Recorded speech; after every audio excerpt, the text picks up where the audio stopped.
Est-ce qu'on peut acclamer le Seigneur ce matin? Dis Amen avec moi. Dis Amen avec moi. Est-ce qu'on est content d'être dans la présence de Dieu? Est-ce qu'on est content d'être dans la présence de Dieu? Amen. Amen. Il faut être content. Parce que la Bible dit que la joie du Seigneur, c'est notre force. Dis à ton prochain, la joie du Seigneur, c'est ma force. Voilà. Donc on dit, si tu es content, si tu es dans la présence de Dieu que tu es content, c'est bon. Parce que c'est dans la présence de Dieu qu'on arrive à avoir tout. Dis Amen avec moi. Dis Amen avec moi. Amen. Ce matin, nous allons vivre un message que je vais donner déjà le ton. Et les autres pasteurs, les hommes de Dieu vont suivre. Nous sommes dans une période qu'on appelle la période du trône. Dis du trône. Voilà. C'est-à-dire que d'ici je dis vous dimanche prochain, je vais demander à Fernand et Élisée, vous allez écrire ici le thème pour finir l'année. Le thème sera un homme, un trône. Un homme, un trône. Un homme, un trône. Nous avons vu ça à la fin de l'année parce que nous voulons accéder à notre trône. Dis Amen avec moi. Amen. Voilà. Donc, un homme, un trône, vous allez voir que nous allons parler de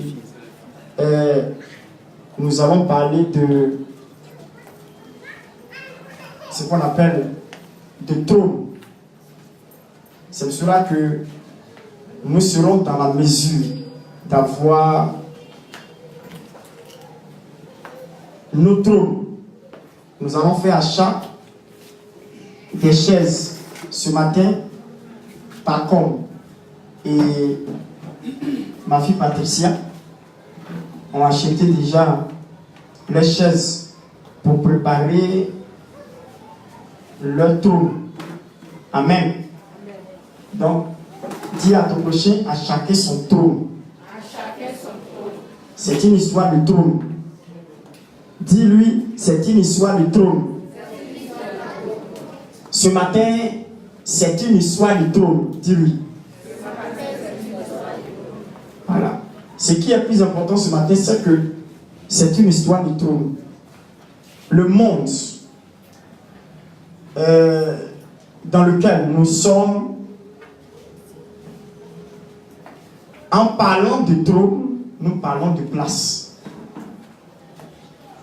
Un trône est une place. Un trône est une responsabilité. Un trône incarne des privilèges. Un trône incarne l'autorité. Dis Amen avec moi. Amen. Quand quelqu'un arrive à s'asseoir sur son trône, il ne négocie plus avec les situations qui lui arrivent. Il impose les situations. Dites-moi, est-ce qu'un roi négocie? Un roi impose. Il dit et puis il y a exécution. Vrai ou faux? Voilà. Vous pouvez vous asseoir. Et ce matin, nous parlerons de trône. Dis un homme, un trône. Dis un homme, un trône.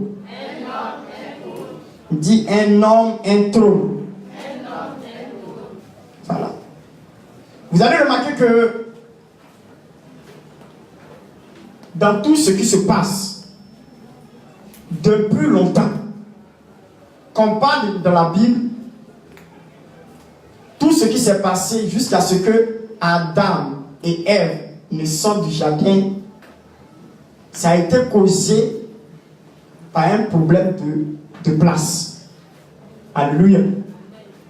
Le Seigneur a créé le ciel et la terre. Il a créé toutes choses en 7 jours. Dis 7 jours. Diminue un peu. Dis 7 jours. 17 jours. 17 jours. Le 7e jour, Dieu s'est reposé. Dis Dieu s'est reposé. Ça diminue calmement. Le 7e jour, Dieu s'est reposé. Alléluia. Amen. Le 7e jour, Dieu s'est reposé. Amen. Amen. Où est Mondé? Appelez-le.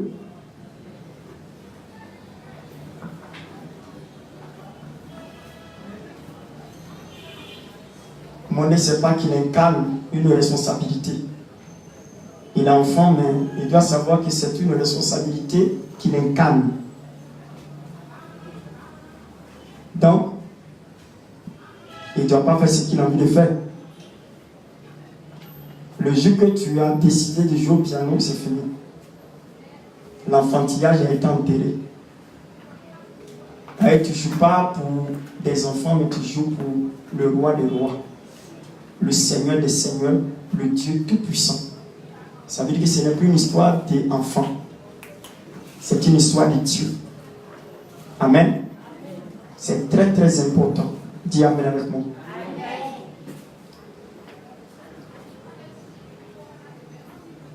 Tout ce qui s'est produit dans le jardin d'Éden, je vais vous relater les faits.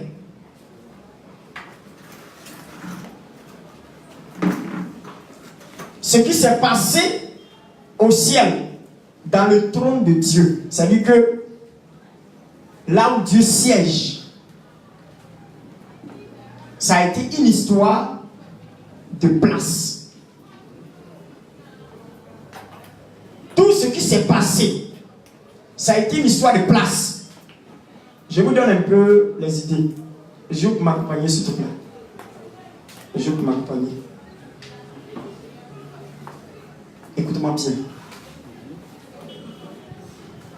Dans le jardin d'Éden, avant que Dieu ne crée le ciel et la terre, avant que Dieu ne crée tout ce qui est sur la terre, pendant 6 jours, je dis pendant 5 jours d'abord, avant de parler du 6e jour.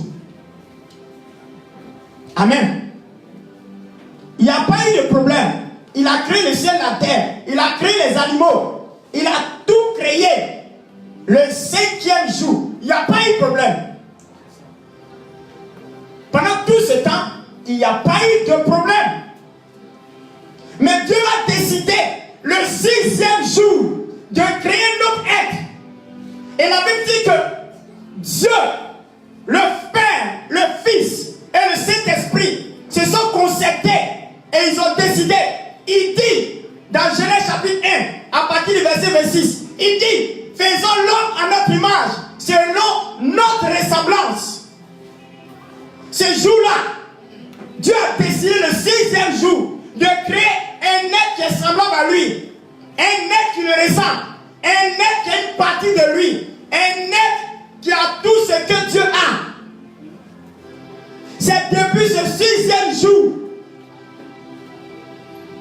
il y a eu une révolte dans le ciel, frère.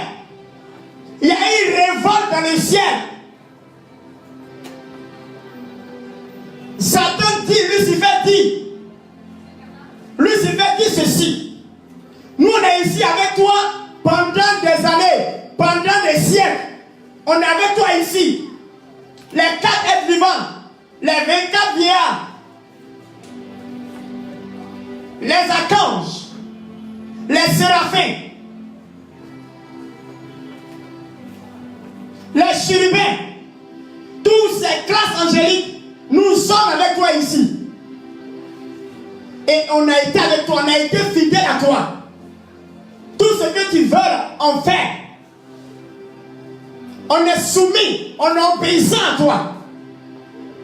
Mais pourquoi Lucifer va commencer à réfléchir? Il va commencer à s'inquiéter. Il va commencer à se poser des questions. Il va commencer à mûrir dans son cœur de la jalousie. À cause de qui? À cause de toi et moi. Lucifer va dire: pourquoi Dieu fait ceci? Pourquoi Dieu fait cela? Malgré qu'on était avec toi ici. Et moi, Lucifer, je recueillais toute l'adoration pour te présenter. Et tu vas décider de faire quelqu'un à ton image, selon ta ressemblance. Lucifer va se révolter ce jour-là. Frère, Lucifer ne s'est pas révolté parce qu'il y a eu des animaux. Lucifer ne s'est pas révolté parce que les poissons sont nés. Lucifer ne va pas se révolter parce que les oiseaux sont en train de voler.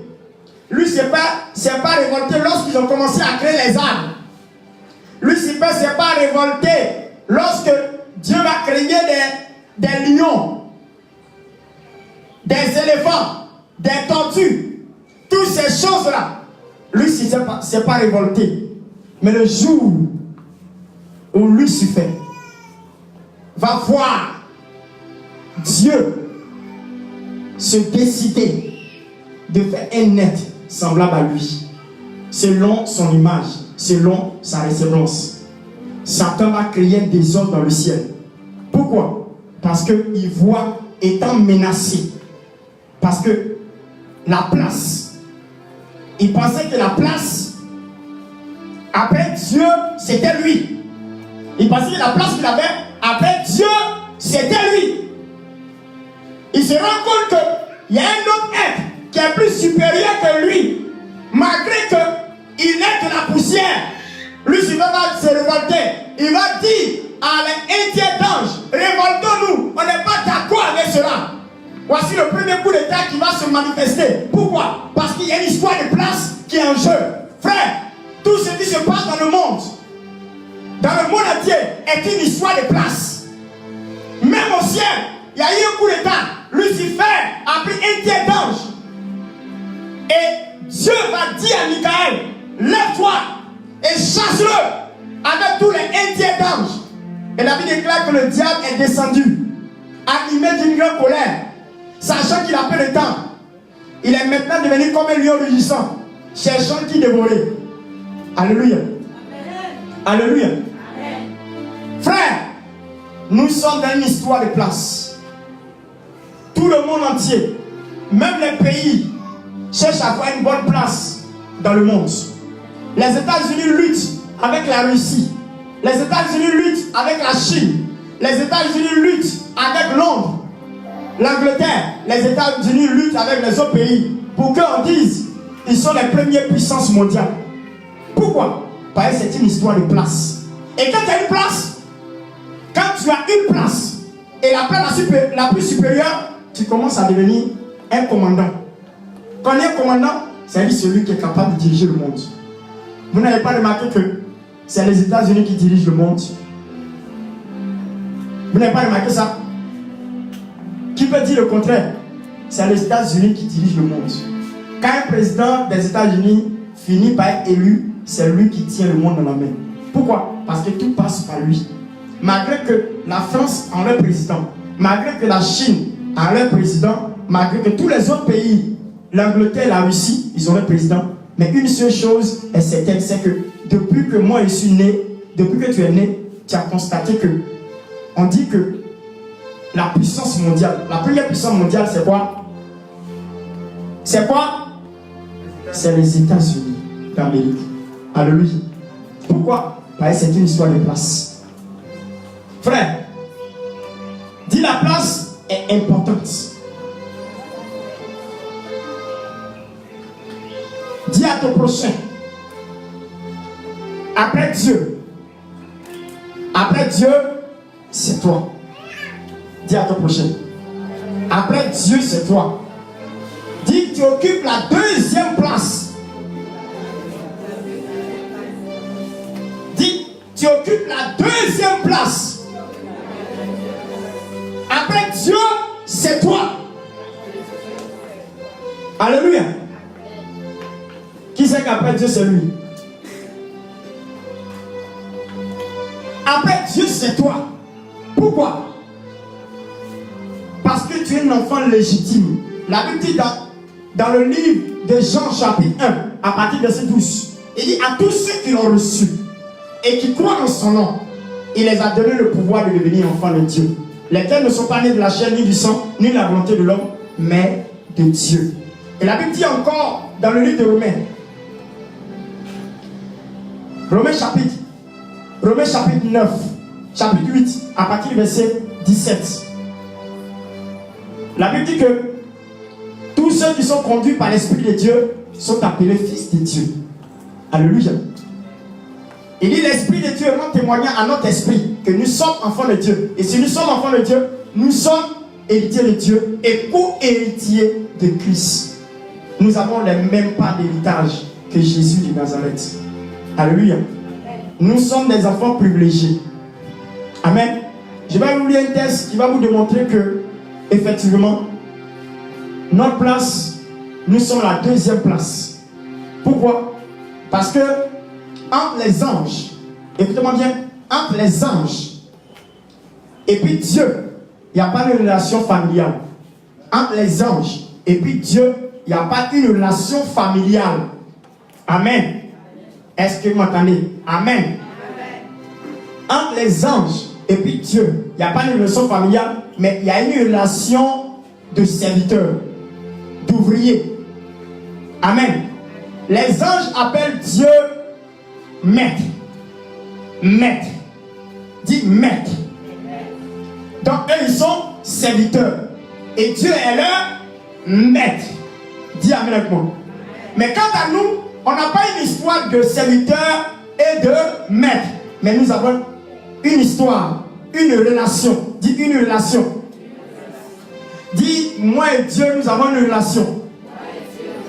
Une relation de père et de fils. Alléluia. Nous sommes des fils légitimes. Nous sommes nés de Dieu. Le sang qui coule en nous, c'est le même sang. Le même sang qui coule en Dieu, c'est le même sang qui coule en nous. Dis amen avec moi. Dis amen avec moi. Amen. Alléluia. Amen. Alléluia. Amen. C'est une relation de père et de fils. Je prends un verset et puis c'est l'introduction du thème de la fin de l'année. Et nous allons rentrer dans ça. Nous allons prendre Hébreu. Hébreu chapitre 1. Hébreu chapitre 1. Hébreu chapitre 1. Vous allez voir la relation qui existe entre les anges et Dieu et la relation qui existe entre nous et Dieu. 1 Corinthiens, 1 Hébreu 1, le verset 4. Alléluia.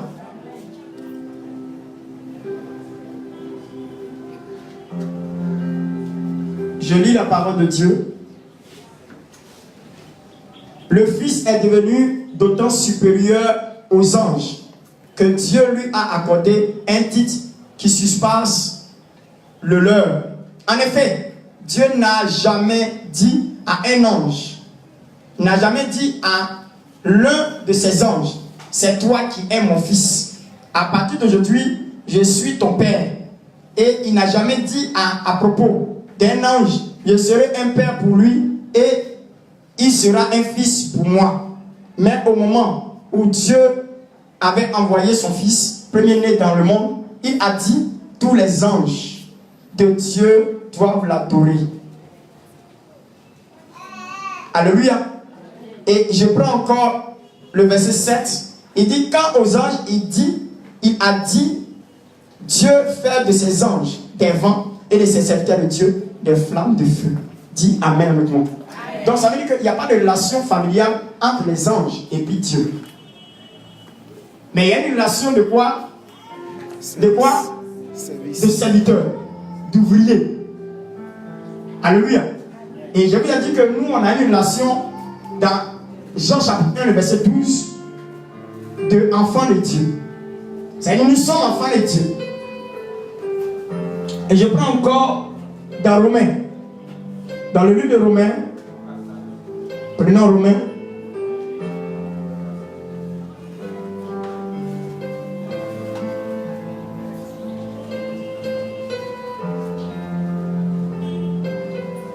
Romains chapitre 8, le verset 14 dit quoi?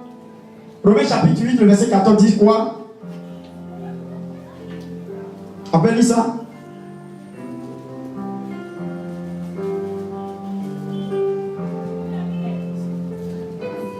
Le verset 14 et le verset 16. Allons-y. Romains chapitre 8. Le verset 14. Écoutez bien, Romains chapitre 8, le verset 14 dit quoi? Car tous ceux qui sont conduits par l'Esprit de Dieu sont fils de Dieu. Amen. Ça veut dire que l'Esprit de Dieu ne conduit pas les anges. Alléluia. Mais est-ce que vous comprenez le français que je suis en train de parler là? C'est où c'est qui ça peut dire? Il dit tous ceux qui sont conduits par l'Esprit de Dieu sont appelés fils de Dieu. Alléluia. Alléluia. Amen. Ceux qui ne sont pas conduits par l'Esprit de Dieu ne sont pas appelés fils de Dieu. Ils sont appelés créatures de Dieu. Il y a une différence entre la créature et puis le fils. La créature n'est pas régénérée par l'Esprit. Mais le Fils de Dieu, il est régénéré par l'Esprit. Donc il est appelé fils légitime du Seigneur. Dis Amen.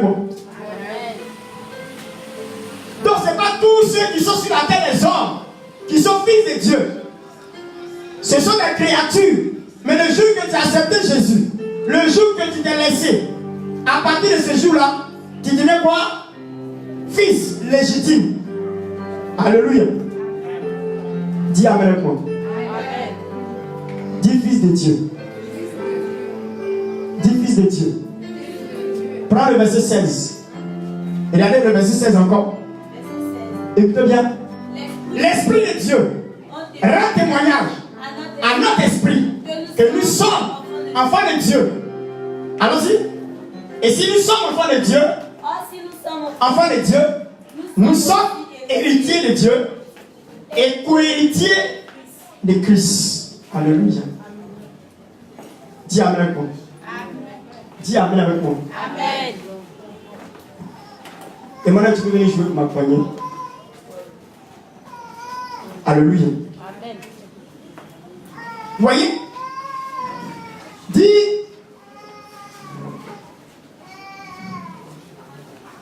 Nous avons une relation intime avec Dieu. Dis, nous avons une relation intime avec Dieu. Nous sommes dans l'intimité de Dieu. Alléluia. Regardez bien. Mais je vais rentrer dans le détail, vous allez comprendre de suite. Regardez bien ce qu'il a dit. Et faisons l'homme à notre image selon notre ressemblance. Dis-moi dans la Bible, là, il y a un endroit où il a dit faisons l'homme à notre image selon notre ressemblance. Est-ce qu'il y a un autre être qui ressemble à Dieu que nous les hommes? Dis-moi. Est-ce qu'il y a un autre être qui ressemble à Dieu plus que nous? Je pose la question. Hein? C'est l'homme seulement. Voilà. Mais regardez ce qui va se passer. Prenons Genèse, chapitre 2, à partir du verset 15. Dieu a fini de créer toutes choses. Il a créé l'homme. Mais on va prendre d'abord Genèse, chapitre 2. On va lire où l'homme a été créé d'abord. Et vous allez voir le 6e jour, Dieu a créé l'homme. Et vous allez voir ce qui s'est passé. Alléluia.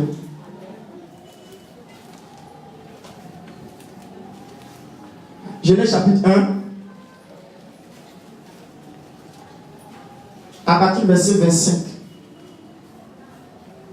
Et 26.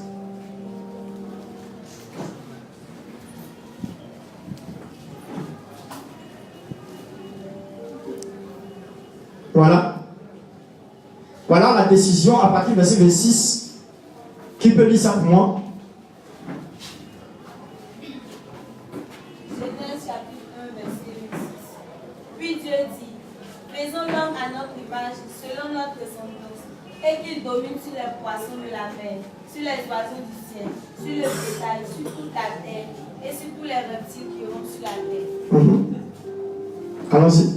Verset 27. Dieu créa l'homme à son image. Il le créa à l'image de Dieu. Amen. Il créa l'homme et la femme. Amen. Voilà. Voilà. Prenons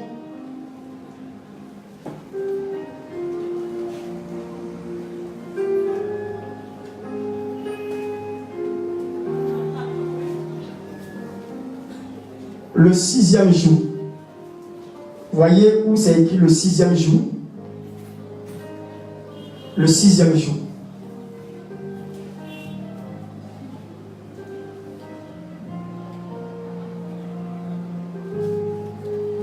On fouille ensemble.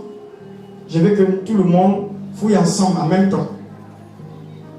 Dieu a créé toutes choses. Et voyez le 6e jour. Qui a vu le passage? Il a créé toutes choses. Hein? Genèse chapitre combien? 1, le verset combien? 31. Voilà. Dieu constata que tout ce qu'il avait fait était une très bonne chose. Le soir vint, puis le matin, ce fut la 6e journée.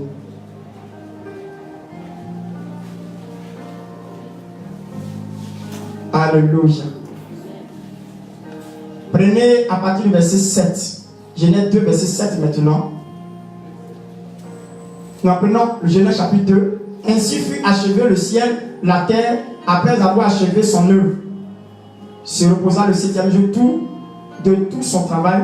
Il fit de ce 7e jour un jour béni, un jour qui lui est réservé, car il s'y reposa de tout son travail de créateur. Voilà l'histoire de la création du ciel et de la terre. Quand le Seigneur Dieu fit la terre et le ciel, il n'y avait encore aucun buisson sur la terre et aucune herbe n'avait encore germé, car le Seigneur Dieu n'avait pas encore envoyé la pluie sur la terre et il n'y avait pas d'être humain pour cultiver le sol. Seule une sorte de source jaillissait de la terre et arrosait la surface du sol. Quelqu'un peut lire le verset 7. Le Seigneur Dieu, allons-y. Le Seigneur Dieu. L'éternel Dieu forma l'homme de la poussière. Il dit le Seigneur Dieu forma l'homme de la poussière de la terre. De la poussière de la terre. L'éternel Dieu forma l'homme de la poussière de la terre. Dis amen avec moi. L'éternel Dieu forma l'homme de la poussière. De la poussière. De la poussière. Donc l'homme a été formé de la poussière de la terre. Amen. Continue. Il souffla dans ses narines. Il souffla dans ses narines un souffle de vie. Et l'homme devint un être vivant. Et l'homme devint un être vivant. Dis un homme. Et l'homme devient un être vivant. Dis. Dis un homme devient un être vivant.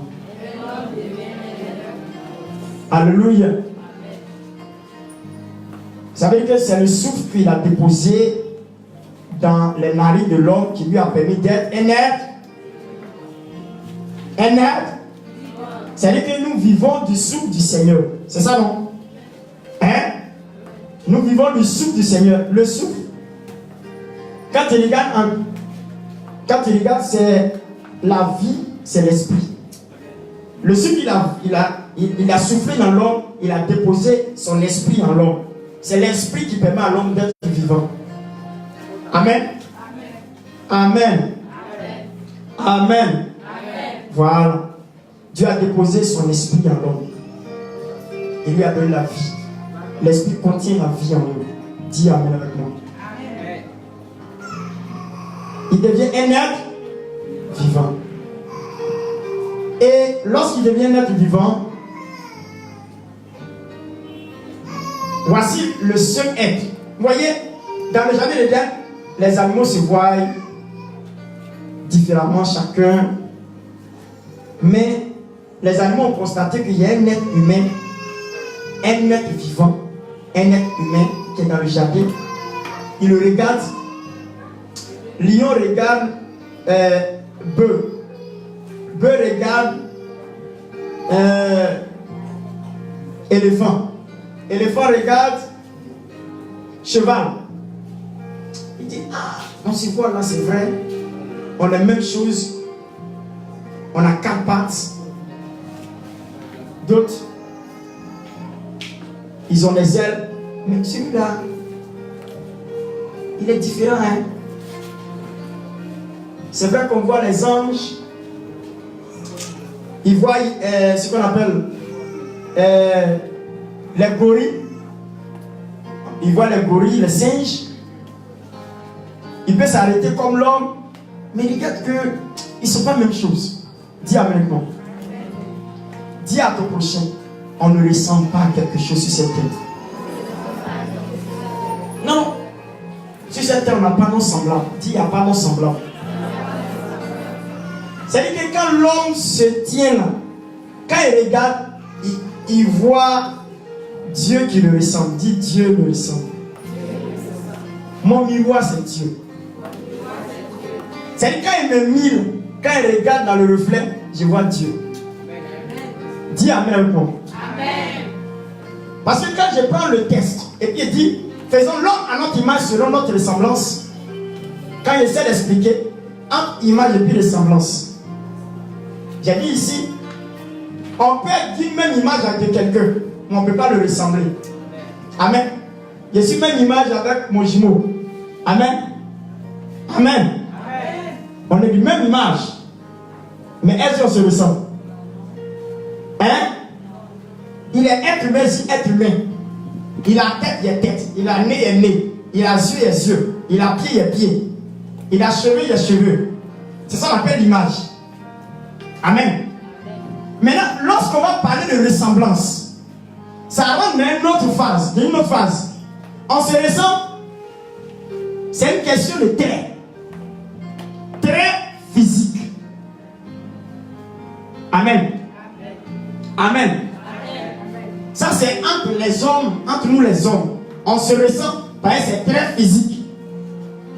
Mais le problème entre Dieu et nous les hommes, on n'a pas l'aspect physique. C'est pas l'aspect physique dont Dieu parle qui le ressent. Parce que Dieu, il est spirituel. Dieu n'est pas humain. Dieu n'est pas humain. Il disait à quelqu'un, si Dieu était humain, on allait déposer son pied où? La Bible dit qu'il tient le monde dans sa main.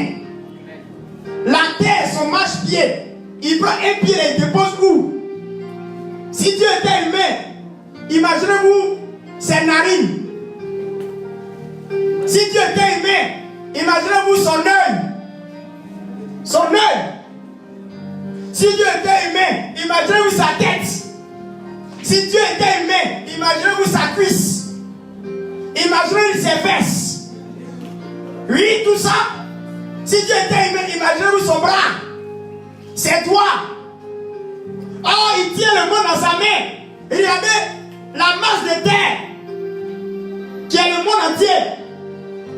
Il dit, tient ça dans sa main. Imaginez-vous, Dieu est humain.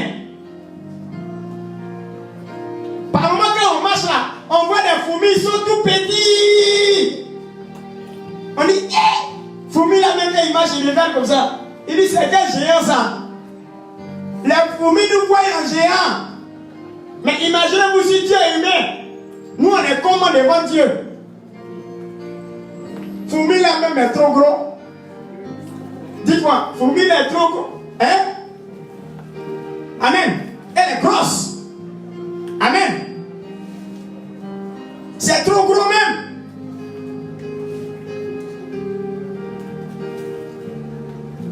Parce que quoi?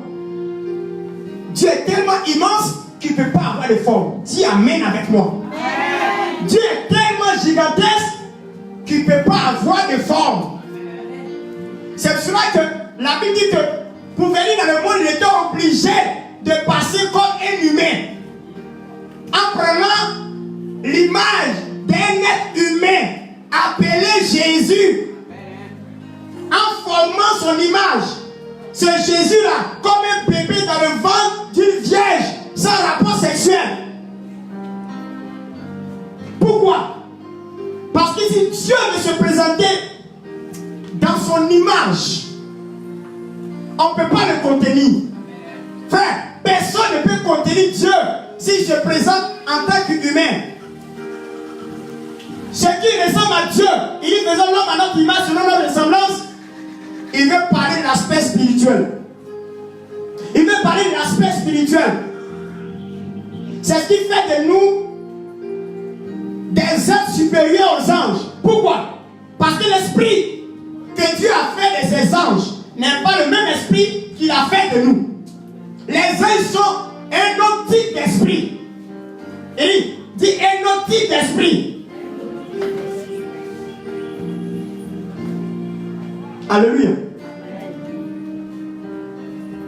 Mais nous, l'être humain, vous savez ce que Dieu a fait?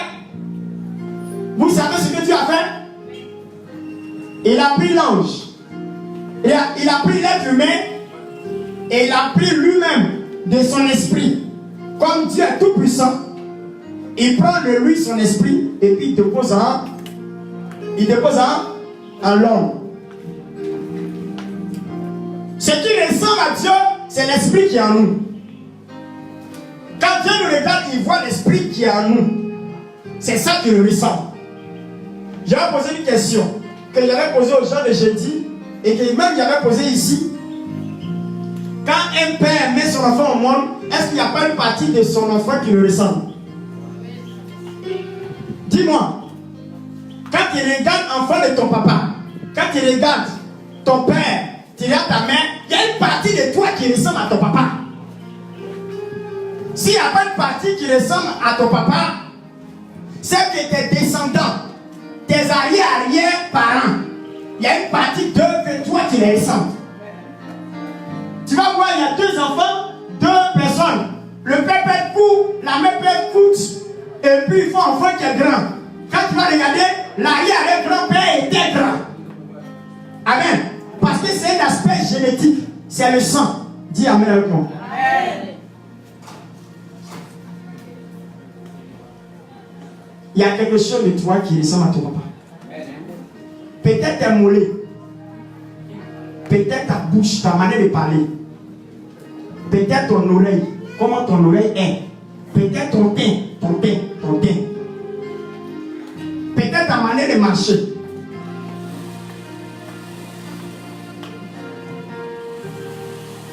Peut-être ta manière de rire, peut-être tes cheveux. Quelque chose de toi, quelque chose. Il y a quelque chose qui est en toi qui ressemble à ton papa et ta maman. Vrai ou faux? Ou bien tes yeux. Quand il regarde Emmanuel, je sais qu'il a pris quelque chose de sa maman et de son papa. Il connaît son père. Il a pris l'aspect de son papa. Amen. Et aussi de sa maman. C'est comme ça. Et c'est pour cela que la Bible dit quoi? On est à l'image de Dieu. C'est qu'il y a quelque chose de nous qui ressemble à Dieu. Dis Amen avec moi. Là, vous ne comprenez pas ce que ça veut dire. Il y a quelque chose de Dieu. Il y a quelque chose en nous qui ressemble à Dieu. Amen. Amen. Amen. Vous n'avez pas entendu que le temps viendra que nous ne serons plus mortels. Nous serons quoi? Nous serons quoi? Immortels. Pourquoi? Parce que très bientôt, nous serons comme Dieu. Dis Amen avec moi. Non, je vous dis la vérité, en matière de vie, je parle en matière de vie, en matière de temps, en matière de longévité. Écoutez-moi bien. On ne nous a pas dit que demain, si Dieu enlève le monde, qu'il refait le monde, il va nous donner la vie éternelle. Est-ce que Dieu n'a pas la vie éternelle? Non, il y a pas la question. Est-ce que Dieu n'a-t-il pas la vie éternelle? Est-ce que Dieu ne vit pas éternellement? Est-ce que Dieu ne vit pas éternellement? Très bientôt dans le paradis, nous allons vivre éternellement. Nous serons des dieux. On ne meurt pas. On est Dieu. La seule chose qui ne meurt jamais, c'est Dieu. Amen. Amen. Le seul être qui ne meurt jamais, c'est Dieu. Maintenant, si nous avons l'aspect de Dieu, nous avons la vie éternelle, c'est qu'on est comme qui? On est comme qui? On est comme Dieu. Je suis éternel. Le corps que vous voyez un jour va pourrir dans la terre.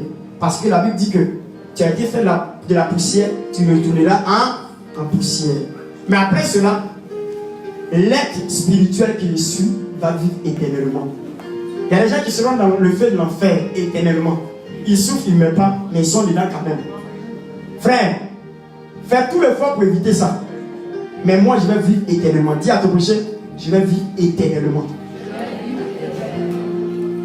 Je vous explique tout ça pour vous dire combien de fois nous ressemblons à Dieu. Nous avons l'image de Dieu. C'est pour cela que quand Satan a vu que Dieu est en train de créer l'homme, qu'il a fini de créer l'homme, Satan s'est révolté aussitôt. Pourquoi? Parce qu'il voit que la place qu'il guettait, en fait, Satan guettait la deuxième place dans le ciel. Il guettait la deuxième place. Il se dit déjà, oh, ça c'est d'acquis. Moi ici, à un Dieu à longtemps. Donc lui et moi là, c'est propre. Mais il se rend compte que Dieu m'a créé net, semblable à lui. Et aussitôt, Satan va dire non, ça c'est pas bon. Il faudrait que je fasse un coup d'état. Vous voyez, l'action de Satan,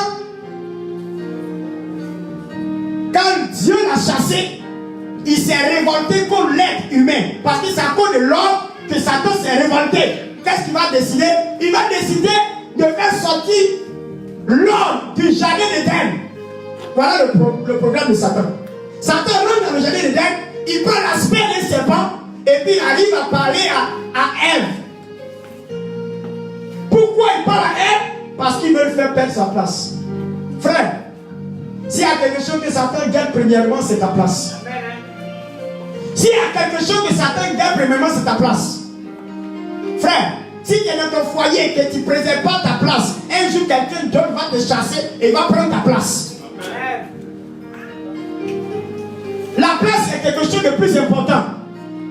Les gens ne considèrent pas la place qu'ils ont. Oh, il y a d'autres qui sont au dehors qui regardent la place que tu as. Il y a un gars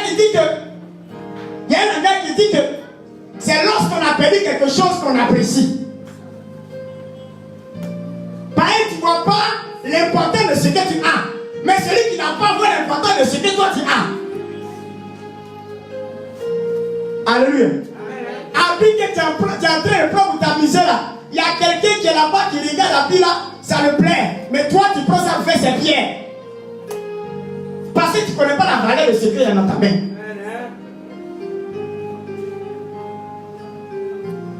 C'est une question de place. C'est que la première des choses que Dieu a fait dans le jardin d'Éden lorsqu'il a créé l'homme, il ne veut pas que quelqu'un vienne prendre la place. Il dit, il ne veut pas que quelqu'un vienne prendre place dans le jardin d'Éden. Parce qu'un lion peut se lever pour dire, c'est moi qui prends place là. Éléphant peut se lever pour dire, c'est moi qui prends place là. Biche peut se lever pour dire, c'est moi qui prends place. Dieu dit, il a créé l'homme net, il dit, viens. Genèse chapitre 2, verset 15 dit quoi? Il prit l'homme. Dit, il prit l'homme. Alléluia. Amen. Dis alléluia. Amen. Donne-moi un fauteuil. Donne-moi un fauteuil. Dépose-le. Alléluia. Alléluia. Amen. Alléluia. Amen. Alléluia. Amen. Maintenant, tu peux venir.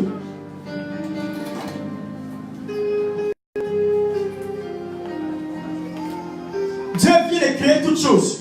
Le 6e jour, il crée l'homme. Et quand il finit de créer l'homme, quand vous lisez le verset, qu'elle a fini de créer l'homme, ça n'a même pas duré. Hein? Genèse chapitre 2, verset 15. On peut lire s'il vous plaît? Genèse chapitre 2, verset 15. Écoutez-moi bien. Je suis en train d'introduire le message de l'année. C'est le message de la fin de l'année. Dépêche-toi, s'il te plaît. On n'a pas le temps. Allons-y. La parole du Seigneur. Genèse chapitre 2, le verset 15. Il dit quoi? L'Éternel Dieu prit l'homme. L'Éternel Dieu prit l'homme. Il prit l'homme Et le plaça dans le jardin d'Éden. Alléluia. Il faut rester tranquille. Attends d'abord. Suis-moi. L'Éternel Dieu prit l'homme. Il fit de créer l'homme. Il fit de créer l'homme, faisant l'homme à son image. Si quelqu'un est sur la terre qui n'a pas de place, c'est quelqu'un que Dieu n'est pas à lui.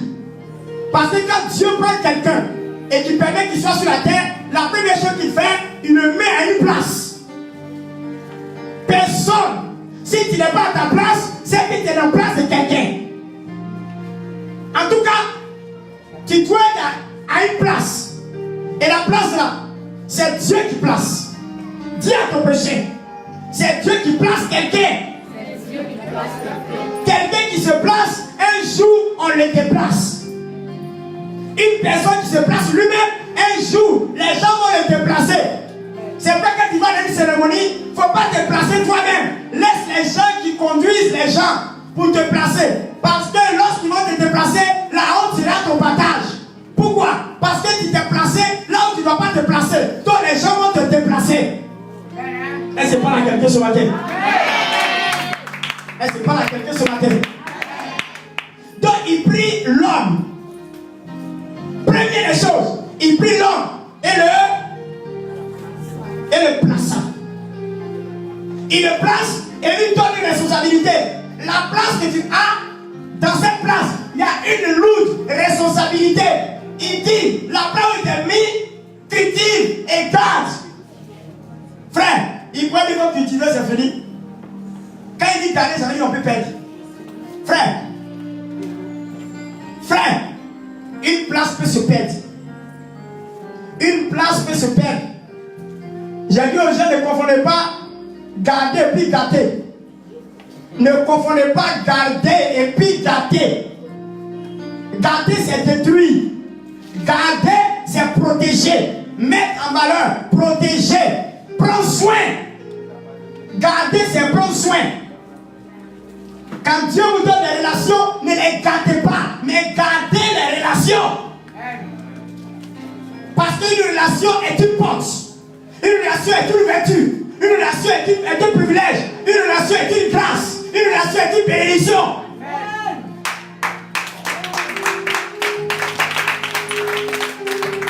La place, c'est une histoire de place.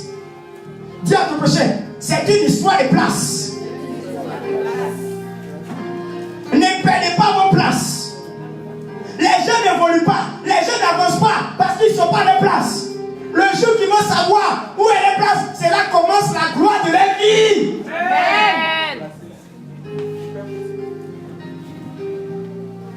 La Bible dit que lorsqu'ils ont placé Adam dans le jardin pour le cultiver, le garder, chaque matin, comme il est là, regardez bien, chaque matin, Dieu vient comme ça.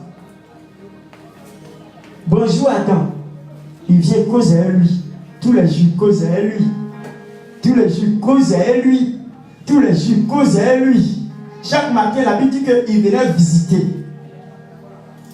Amen. Il faut voir la partie où on dit Dieu venait visiter Adam.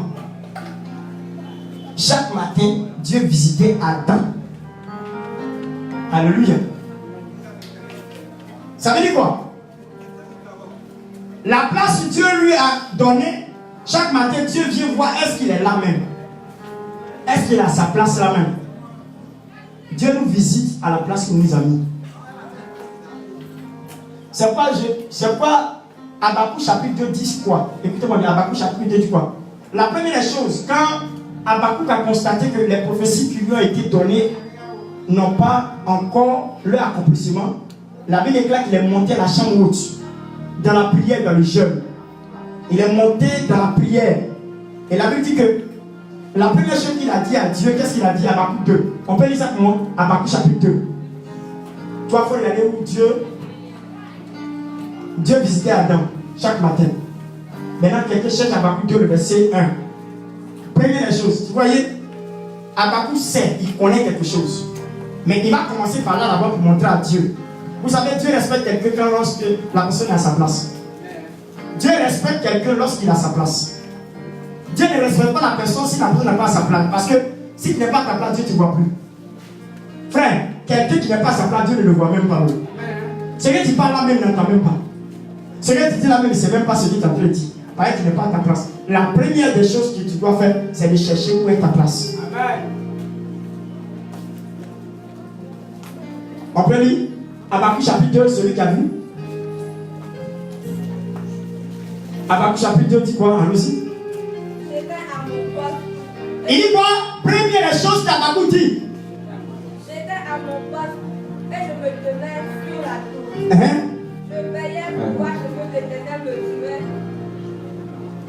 Je veillais pour voir ce que l'Éternel me dirait. Première chose d'abord, prends le verset 1. D'abord, premier.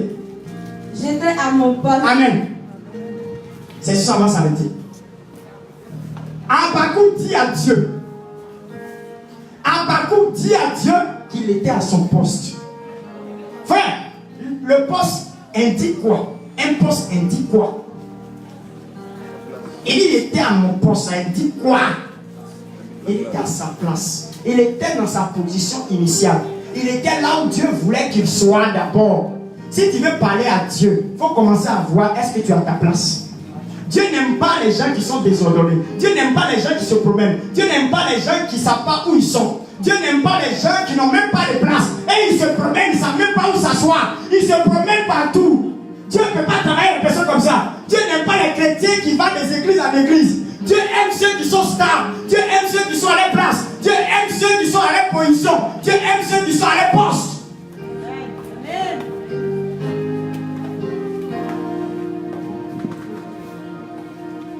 Chaque matin, Dieu venait et disait Adam, Adam.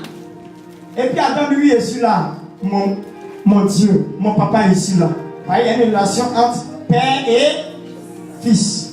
Papa, je suis là. Adam, Adam. Il dit papa, je suis là. Bonjour papa. Dieu dit bonjour mon fils. Et Adam répond bonjour papa, je suis là. Chaque matin. Tu l'as pas vu? Verset 7 à 8, allons-y. Genèse combien? Genèse 3. 3. Verset 7 à 8, allons-y. Gloire à Dieu. La parole du Seigneur. J'ai lu le verset 8. Genèse 3, le verset 8. Alors, il entendit la voix de l'Éternel. C'est pas là. Avant ça, Dieu passait pour voir Adam. Ça y est dedans, il faut chercher. Vous ne lisez pas Bible. Il faut chercher. Hein? Non, là où tu parles là, c'est où ils ont péché. Les papas où ils ont péché. Avant qu'ils ne pêchent, Dieu passait pour voir Adam. Ou bien, vous n'avez pas ça dans votre Bible. Dieu est venu visiter Adam. Quand il a fait les clés là, est-ce que Dieu ne visitait pas Adam? Amen. Amen. On ne va pas s'attarder dessus. Chaque matin, Dieu venait et puis saluait Adam. Comme il avait l'habitude de faire. Maintenant, c'est. Hein? Alors il entendit la voix de l'Éternel, Dieu, qui parcourait le jardin vers le soir. Amen, c'est ça. Allons-y, faut lire. C'est la partie la lire. Allons-y. C'est la partie. Écoutez bien. Merci Seigneur. Alors, ils entendirent la voix de l'Éternel Dieu. Les deux entendirent la voix de l'Éternel Dieu. Qui parcourait le jardin vers le soir. Et l'homme et sa femme se cachèrent loin de la face de l'Éternel. Amen. Ça veut dire que Dieu avait l'habitude de parcourir la terre, le jardin, pour venir voir ses enfants. Adam et puis Ève. Mais regardez ce qui va se passer. Dis Amen. Amen. Dis, il faut chercher place. Il faut garder la place que Dieu te donne. Il faut garder ce que Dieu te donne. Ce n'est pas seulement place. C'est pas seulement que place. Dieu peut te donner quelque chose, mais il faut garder ça. Il ne faut pas garder. Il y a quelqu'un qui garde des relations. Tu ne sais pas ce que cette relation va devenir pour toi dans l'avenir. Vous savez, il y a posé une question. Il y a posé une question. Hein? Il y a des choses qu'on demande la vie de Dieu avant de faire. Et puis il y a des choses qu'on n'a pas besoin de demander la vie de Dieu. Dieu nous impose. Exemple. Dans le ventre que Dieu t'a placé dans le ventre de ta maman, il n'a pas demandé ton autorisation. Amen. Amen. Dans la famille où tu es sorti là, il n'a pas demandé ton autorisation. Peut-être la maman même, elle a un pied comme ça. Un pied comme ça. Il y a des gens qui ont dit, Seigneur, pourquoi tu m'as donné maman comme ça? Ta main est comme ça. Et puis elle t'a mis au monde. Avec ça, elle t'a mis au monde. Tu trouves que ta maman n'est pas mieux pour toi. C'est comme tu insultes Dieu. Qui es-tu pour juger Dieu dans sa manière de faire? Y a-t-il de l'injustice en Dieu? Amen. Est-ce que Dieu ment? Est-ce que Dieu s'est-il fois un jour trompé? Je vous demande. Est-ce que Dieu s'est une fois trompé? Hein? Alléluia. Il y a quelqu'un qui demande pourquoi tu m'as donné maman comme ça? Pourquoi tu m'as donné papa comme ça?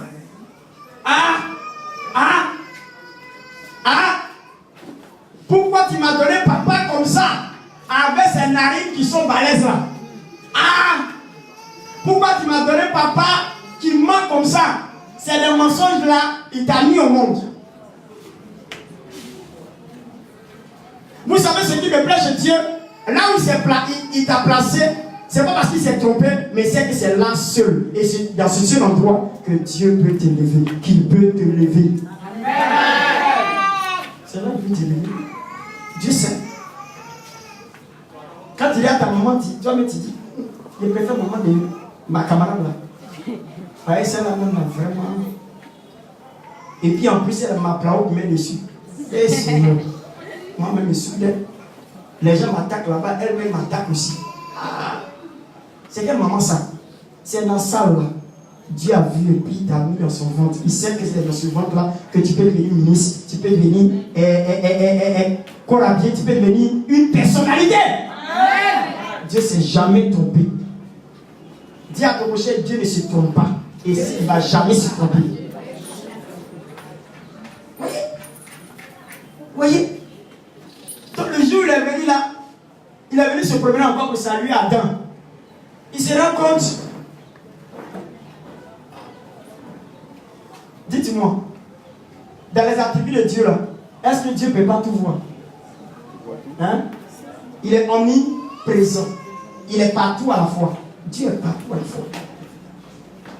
Dites Dieu est partout à la fois. Voilà. Dites-moi, pour la question. Dieu qui est partout à la fois n'a pas vu Adam.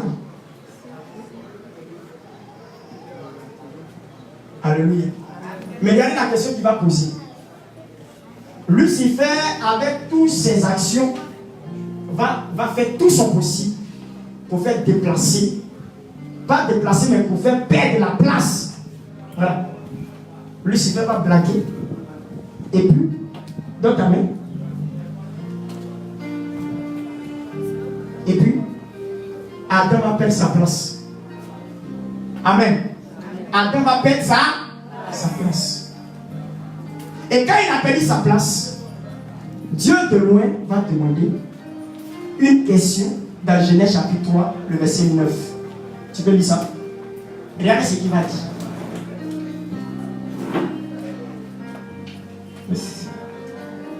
Genèse chapitre 3, le verset 9.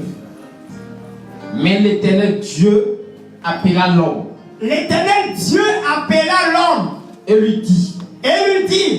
Où es-tu? Alléluia. Amen. Où es-tu? Quand on pose la question à quelqu'un où es-tu, c'est qu'on ne le voit pas. C'est ça? Le où est-il quoi? Le où est-il quoi? Ça indique le lieu, l'endroit, la position et la il venait de constater, Dieu venait de constater que la place où il a placé Adam vient de déserter la place, il vient de perdre sa place. Donc il pose la question, Adam, où es-tu? Et Adam répond, je t'ai vu venir et je me suis caché. Qui t'a dit que tu es nu? Donc tu as mangé les fruits dont je t'ai défendu. L'homme venait de perdre sa place. L'homme a perdu tous les privilèges. Frère, dans une place, il y a les privilèges. Il y a une place, il y a les avantages. Il y a une place, il y a les bénédictions. Il y a une place, il y a les grâces. Celui qui perd sa place perd la grâce de Dieu, perd les privilèges de Dieu, perd les opportunités de Dieu. Là où tu es, c'est là. Là où Dieu t'a placé, c'est là se trouve la grâce de ta vie. C'est pour cela que Dieu ne se trompe pas pour placer les personnes dans les familles. Amen. Il ne se trompe pas de placer les gens dans les familles. Amen. Il t'a fait deuxième. Moi, Dieu m'a fait dernier de ma famille. Je suis le dernier fils de mon père et de ma mère. Amen. Mais Dieu m'a donné une place extraordinaire au sein de ma famille. Ce n'est pas une question de rang familial, c'est une question du choix de Dieu. Dieu peut te permettre, tu peux être le dernier, mais Dieu peut t'établir. Il y a une autre place qui n'a rien à voir avec ta position familiale. Il y a le dernier qui devient patron. Joseph n'était-il pas l'avant-dernier de sa famille parmi les 12 frères? N'est-ce pas? Mais Dieu lui a donné la première place du trône de sa famille. Dans une famille, il y a un trône. Si ce n'est pas toi, c'est ton frère. Si ce n'est pas ton frère, c'est toi. Et dans le ciel, il y a un seul trône. Ce n'est pas bon. Amen. C'est pour cela qu'en Côte d'Ivoire, ici, il y a un seul fauteuil présidentiel. C'est quoi il y a palabre? Pourquoi? Parce que chacun veut s'asseoir sur le fauteuil. Frère, c'est une histoire de place. C'est une histoire de place. Celui qui perd sa place perd les avantages, perd les privilèges. Alléluia. Amen. Donc, ce que je vais vous dire ce matin, j'ai introduit le message pour vous dire, on ne joue pas à la place qu'on a. On ne s'amuse pas à la place qu'on a. Si tu perds la place, par moment tu peux mourir. Je vous assure que Adam et Ève étaient morts. Pourquoi? Parce qu'ils sont sortis de la présence de Dieu. Frère, quelqu'un qui a en dehors de la présence de Dieu, c'est un homme qui est mort, qui se promène sur la terre des hommes. Il n'était plus dans le jardin, il était mort. C'est pourquoi Christ était obligé d'aller à la croix pour restaurer, pour donner la vie. C'est pourquoi la Bible dit qu'il n'y a point de vie. Il n'y a point de vie. Il n'y a point de pardon sans effusion de sang. Christ nous a donné la vie pour qu'on retrouve la place qu'on a perdue. On était mort. La Bible dit qu'on était mort. Il s'est donné la mort pour que nous puissions avoir la vie. N'est-ce pas? N'est-ce pas? Amen. Celui qui est en dehors de la place que Dieu lui a donnée, il est mort. La première des choses, dans la place où tu es, c'est là-bas se trouve la vision de ta vie. La vision de ta vie, c'est là se trouve ta place. Si tu n'es pas dans la vision de ta vie, si Dieu t'a dit quelque chose que tu n'es pas dedans, c'est que tu n'es pas dans la vision. Et si tu n'es pas dans la vision, c'est que tu n'es pas à ta place. Alléluia. Ne jouez pas à la place. D'autres ont perdu leur place. D'autres se sont amusés avec la place qu'on les a donnée. Ils sont morts. Il y a d'autres qui sont en prison. Vous comprenez? Pour perdre une place, tu peux devenir fou. Pour perdre une place, tu peux devenir le dernier de ta famille. Parce que la place que tu as, si tu le perds, tu deviens vulnérable. C'est pour cela qu'il faut préserver l'image de la place que tu as. Quand Dieu te donne une place, il faut prendre soin de cette place. Alléluia. Amen. Il faut préserver la place. Parce qu'une place est une responsabilité. Amen. Vous comprenez? Quand Dieu donne une position dans la famille, vous allez remarquer que dans la famille, dans une famille humaine, une famille dans la société, vous allez constater que l'aîné est obligé de gérer tout le monde. N'est-ce pas? Pourquoi? Le fait qu'il est premier il lui-même sait qu'il a une responsabilité envers ses petits frères, ses petites soeurs. Amen. Amen. Amen. Amen. Le jour que tu ne vas plus fonctionner, tu ne vas plus prendre soin de la place que tu as et de jouer le rôle de cette place, ce jour-là, tu ne seras plus la personne qu'on veut. Tu seras une personne rejetée. Amen. Je vous pose une question. Un fils aîné qui ne joue pas le rôle qu'on attend de lui. Et puis le petit frère commence à jouer le rôle qu'on attend de lui. Est-ce que ça là, il mettait lui sa place? Je vois des grands frères courir derrière le petit frère. Quand le petit frère vient dans sa 4x4, il court. Quand il perd ta place, c'est comme ça. Hein? Même si tu n'as rien, mais qu'il présente ta place, ton petit frère te respecte. Ton petit frère, il peut être obligé même de t'envoyer dans la boutique. Il va faire la course pour moi et puis tu reviens. Pourquoi? C'est ton aîné. L'écart d'âge, c'est entre au moins 10 ans, 17 ans. Entre toi et puis ton petit frère. Mais lui, il t'envoie pour aller à la boutique. Lui, il t'envoie pour aller faire des achats pour lui. Pourquoi? Parce que tu as perdu la place qui te revient. Parce qu'il y a un rôle à jouer. Ce n'est pas seulement de s'asseoir. Il dit à Adam, ce n'est pas pour s'asseoir seulement. C'est pour cultiver. Et ensuite, préserver la place. Garder cette place. Donc, il y a un rôle à jouer. Cultiver veut dire quoi? Mettre en valeur ce qu'on a. Cultiver veut dire quoi? Cela vous cultiver veut dire quoi encore? Travailler. Parce que nous sommes dans une histoire de jardin. Et comme nous sommes dans une histoire de jardin, on parle de la culture. Et la culture, c'est quoi? C'est une plantation. Donc, il doit prendre d'abord. Il va commencer à travailler la terre. Donc, la place donne du travail. Quand tu es dans une place, c'est que tu as du travail à faire. Mais si tu es fainéant, quelqu'un doit prendre ta place. Dans une société, celui qui ne joue plus son rôle, qu'est-ce qu'on fait? On le renvoie. Et puis on le fait quoi? On le remplace.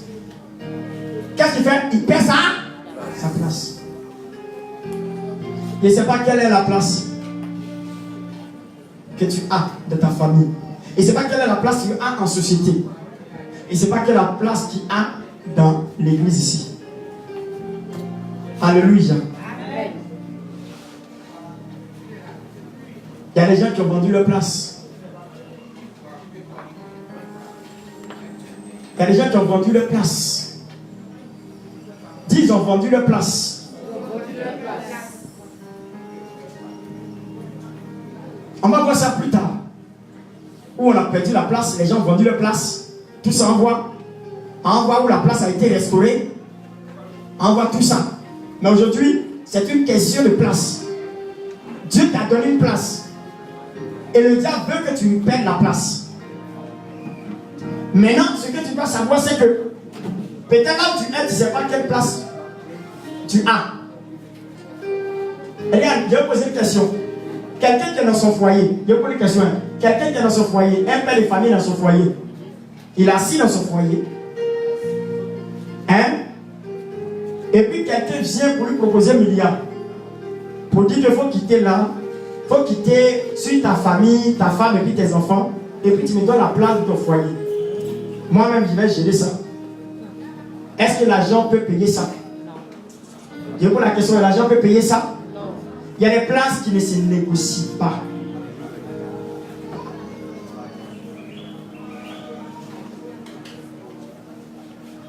Il faut prendre ma chatte qui va mettre à côté de ta place. Celui qui vient, qui veut prendre, tu coupes sa tête. Pourquoi? Parce que la place que tu nous donnes, on doit le préserver. C'est quoi Dieu a dit à Adam? Il faut le garder. Garder là, il y a beaucoup de choses dedans. Il faut le garder de ta place, ça veut dire. Vrai ou faux? Mais garder place là. Vous pensez que c'est simple. Il y a des gens qui viennent à un âme par rapport à la place là. Ou bien vous ne savez pas. Il y a des places que des personnes convoitent avec des âmes. Vous ne savez pas. Il y a des places aussi, les gens arrivent à créer pour te duper, pour t'arnaquer, pour prendre place. Donc tu dois être vigilant pour garder. Avec toute ta force. Alléluia. Alléluia. Dis à ton prochain, ne laisse jamais quelqu'un prendre ta place. Sinon, tu es une personne morte. Dis-lui, ne laisse jamais quelqu'un prendre ta place, sinon tu es une personne morte. Ne laisse jamais quelqu'un prendre ta place, sinon tu es une personne morte. C'est pourquoi il y a des personnes, quand ils perdent la place, ils commencent à pleurer. Par exemple, c'est qui gagnait dedans. Vous savez ça, non? Il y a des gens qui ont perdu la place, ils pleurent. Par exemple, c'est qui est dedans. Et puis, il faut être conscient, il faut savoir que la place, ça c'est pour toi. Mais je vous apprends quelque chose. Sachez que celui qui n'est pas à sa place, ils vont le déplacer. Celui qui n'est pas à sa place, c'est qu'il a la place de quelqu'un. Donc, il est facile pour qu'on le déplace. Alléluia. Qui sait qu'il a sa place? Qui sait qu'il est à sa place? Il est à son poste. Qui sait qu'il est à sa place? Il est à son poste. C'est vrai? Qui est à sa place?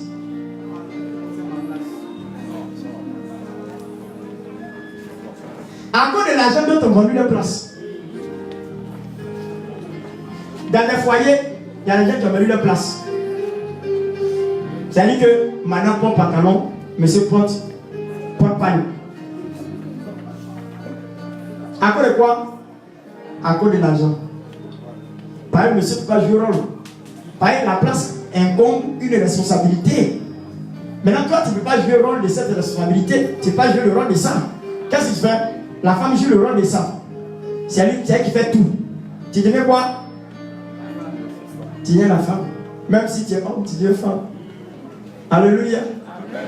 C'est elle qui décide de ta vie. C'est elle qui décide de ton sort. C'est elle qui fait ce que... Vous voyez? C'est pas bon. Dis ne perds pas ta place. Qui a sa place? Qui est à sa place? Alléluia. Alléluia. Il y a des gens qui n'ont pas l'argent mais sont à leur place. Il y a des gens là, Dieu a besoin seulement de ta prière pour ta famille. Tu as ta place, tu as la pêche. Il y a des personnes qui sont dans leur famille, sont des personnes de la pêche.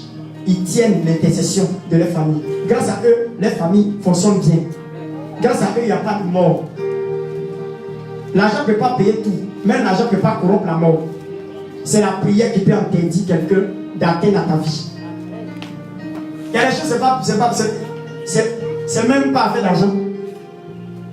Si moi, il va venir te prendre là, c'est au nom de Jésus qui va empêcher ça. Ou bien, c'est l'argent.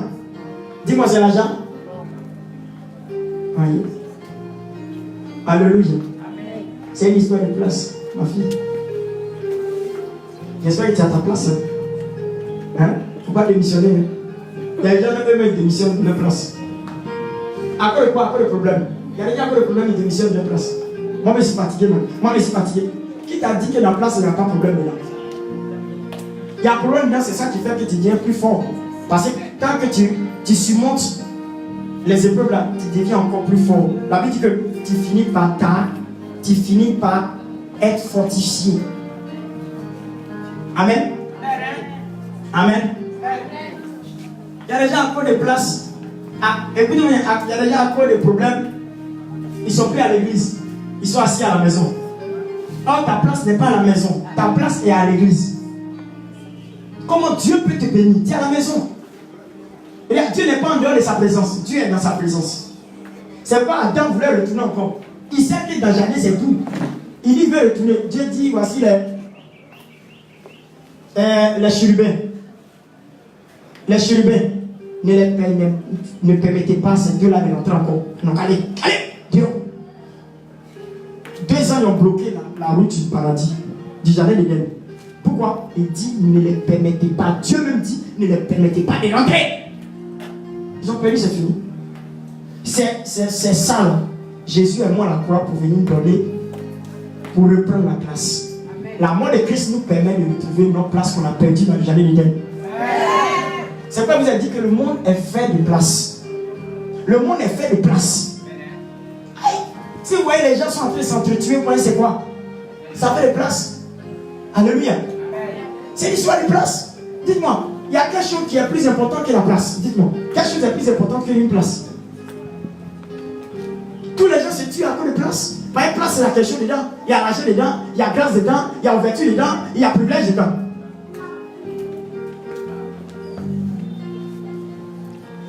Donc, ce programme que nous sommes en train de faire, nous allons sonder ça par l'achat des chaises.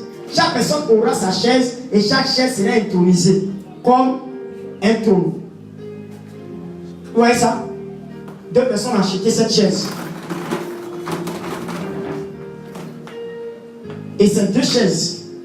Parce qu'une chaise n'est pas un trône. Mais une chaise peut devenir un trône. Ça dépend de celui qui va introniser. Amen. Avant que le roi ne s'assoie sur la chaise royale, c'était une chaise. Bravo. C'était une chaise comme ça. Dites-moi, chaise présidentielle de tous les pays du monde là, c'est vrai que c'est un ordre que c'est spécial. Dites-moi, est-ce qu'il n'y a pas de chaise royale plus grave que ça dans certains villages? On a nos villages là, nos villages de Côte d'Ivoire là. Si tu vois chaise du roi, toi-même tu dis yes, or massif. Or massif. Tu vois les pieds, tout en or. Mais ce n'est pas le problème des chaises là. C'est le problème de celui qui est assis sur chaise là. Qui donne la valeur à la chaise. Est-ce que quelqu'un est en train de comprendre ce qu'ils sont en train de dire là maintenant? Les gens du peuple d'Israël sont en train de se plaindre. Les Palestiniens se plaignent contre Israël. Écoutez-moi bien, je donne la conclusion. Les Palestiniens se plaignent d'Israël. Il dit, attends, on est voisins. Mais chez vous là-bas, il y a le sol qui devient une verdure. Nous, on ne comprend pas. C'est le même désert là, non? C'est le même désert. Chez nous, ici, c'était sec. Mais chez vous, là, il y a un qui pousse. Il y a quoi? C'est notre terre. Donnez-nous. Voilà pourquoi ils se battent contre Israël. À cause de la valeur de la terre. Oh, c'est la même terre. Dis à ton prochain, c'est pas question de terre. Dis-lui, c'est pas question de terre. C'est question de celui qui s'assoit sur la terre là. Dis amen avec moi. Je vous dis la vérité, si Dieu dit à le peuple d'Israël, quittez, laissez la terre, allez-y prendre notre terre, vous allez voir que les mêmes vertus de désert vont commencer à reprendre. Pourquoi? Parce que ceux qui sont sur la terre, ce ne sont pas des personnes comme les autres, mais ce sont des personnes spéciales, des personnes recommandées par Dieu. Donc leur position sur la terre change l'état de la terre. C'est ça le problème. Je vais vous dire quelque chose.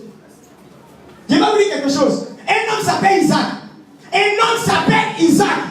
Isaac se lève, il crée un puits, et les gens qui sont à côté de lui disent, mais regardez, mais c'est pourquoi le puits là, c'est pourquoi l'endroit, faut quitter là. Il sort encore, il arrive à un endroit, il crée un puits, quelque chose se passe encore, il quitte là. Et ils ont pensé que c'est une histoire de puits. Frère, l'histoire d'Isaac, c'est pas une histoire de puits. Alléluia. Alléluia. Alléluia. C'est une histoire de celui qui creuse. Amen. Dis